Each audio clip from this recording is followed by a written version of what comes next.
আসসালামু আলাইকুম ওয়া রাহমাতুল্লাহ।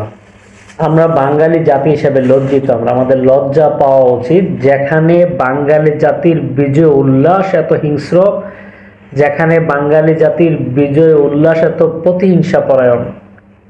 আমাদের বাংলাদেশের ছাত্র সমাজ দীর্ঘ 1 মাসেরও বেশি সময় ধরে আন্দোলন করছে। তাদের রক্তের বিনিময়ে বাংলাদেশের প্রধানমন্ত্রী দেশ ত্যাগ করেছে, পদত্যাগ করেছে। এরপর থেকে ভেবেছিলাম যে এই দেশ বিজয় উল্লাস করবে, রাজপথে নামবে, আনন্দ করবে, এতেই শেষ হবে, এখানেই সীমাবদ্ধ থাকবে।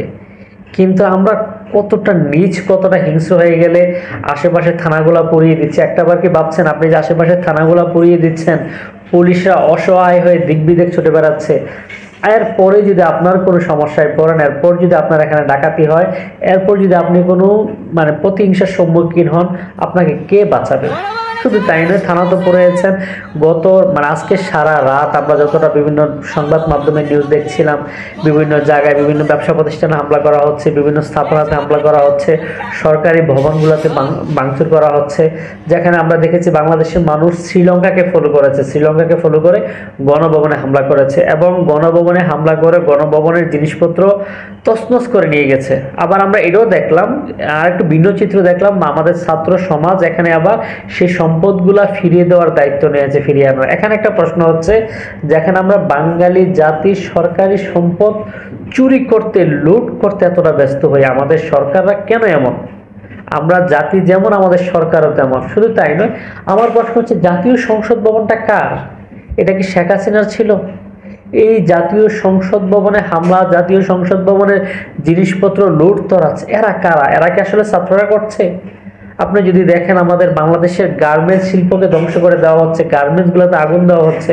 এই গার্মেন্টসগুলোর উপর বাংলাদেশের অসংখ্য মানুষের জীবিকা নির্বাহ করছে, আজকে গার্মেন্টসগুলোকে পুড়িয়ে দেওয়া হচ্ছে। শুধু তাই না, আপনারা দেখেন বিভিন্ন টিভি চ্যানেল কোনটায় সত্য খবর প্রচার করেছে আপনি বলেন? বাংলাদেশ টেলিভিশন, বিটিভির মতো প্রত্যেকটা টিভি চ্যানেলই সরকারের চামচামি করেছে, প্রত্যেকটা টিভি চ্যানেল সরকারের গোলামি করেছে। কারণ হচ্ছে তাদের সীমাবদ্ধতা ছিল, তাদের গণমাধ্যম কর্মীদের জন্য, সাংবাদিকদের জন্য আইন ছিল, তারা নিজেরা মত প্রকাশ করতে পারেনি, তারা কেউ সত্য প্রকাশ করতে পারেনি। তাহলে কেন আপনারা বাংলাদেশের 3-4টা টেলিভিশন চ্যানেলকে পড়ে দিচ্ছেন? প্রত্যেকটা টিভি চ্যানেলের মধ্যে বাংলাদেশের কমপক্ষে 70-80 জন, কয়েকশো লোকের প্রত্যেকটা টিভি চ্যানেলের জীবিকা নির্বাহ হচ্ছিল। আপনার বিভিন্ন টিভি চ্যানেলগুলোকে ধরে ধরে পুড়িয়ে দিচ্ছেন, আপনার থানা পুড়িয়ে দিচ্ছেন, আপনার বড় বড় ব্যবসা প্রতিষ্ঠানকে পুড়িয়ে দিচ্ছেন। আজকে যদি আপনার নিরাপত্তার প্রয়োজন হয়, কে এগিয়ে আসবে? আর পুলিশ তো সে নিজে থেকে আপনাকে গুলি করেনি, পুলিশের হুকুম ছিল, অর্ডার ছিল। আপনি দেখেন যে থানাগুলোকে পুড়িয়ে দিচ্ছেন, এই থানাগুলোর পুলিশ কিন্তু আপনাকে গুলি করেনি। যারা ছাত্রলীগের ক্যাডার ছিল, যারা ছাত্রলীগ থেকে সরাসরি পুলিশে গেছে, তারা হয়তো গুলি করেছে। তারা দেখেন নিরাপদ আশ্রয়ে দেশ ছেড়ে চলে গেছে।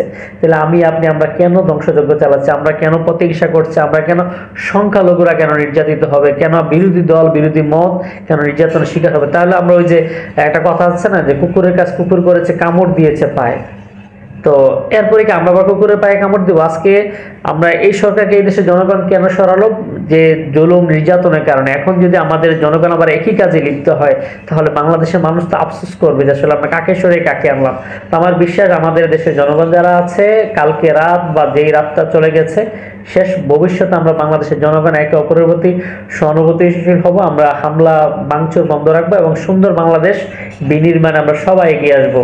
এই প্রত্যাশা রেখে আজকের মতো বিদায় নিচ্ছি। ভালো থাকবেন সবাই। আসসালামু আলাইকুম ওয়া রাহমাতুল্লাহ।